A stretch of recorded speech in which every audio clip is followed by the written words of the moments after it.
Hey, it's story time with Ted. Are you ready? I raised the rifle butt into the dip of my shoulder and placed my hand on the cocking lever of the bolt action.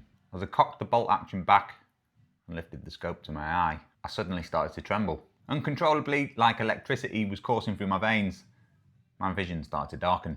Suddenly, an overwhelming heat came over me, and I could smell a thick dust in the air. I began to hear ringing in my ears, and the faint, muffled sound of someone screaming my name in the distance.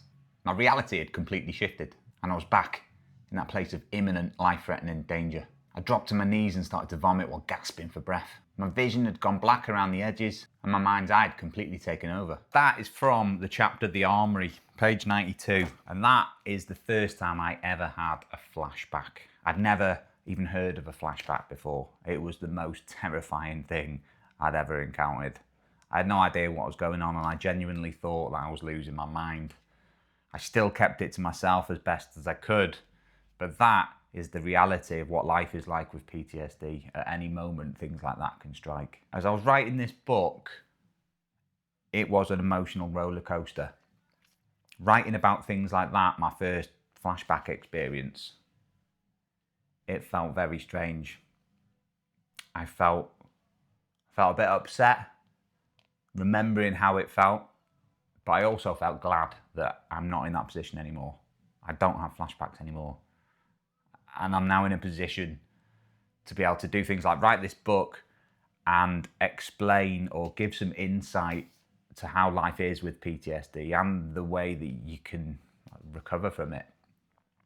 It's all about hope for me, because it was the hopelessness that nearly took my life. So I hope those of you that have got the book are enjoying it, and it's given you a bit of a better understanding about who I am and where I'm coming from. If you haven't got the book yet, please do go and get it. It really will mean the world to me. Or tell someone that might be interested in it about the book. The whole reason I wrote this is to help people, and so far it seems to be doing just that. So I'm going to continue doing these little videos. I think it's going to be quite insightful, not just for you, but for me as well, to look back, read back over these bits of the book that are such big pivotal moments in my life, and sort of read between the lines a little bit. So I'm going to look forward to doing another one of these. Let me know if there's any bits that you'd like to hear me talk about. If not, then I'm just going to do this willy-nilly. Have a good day.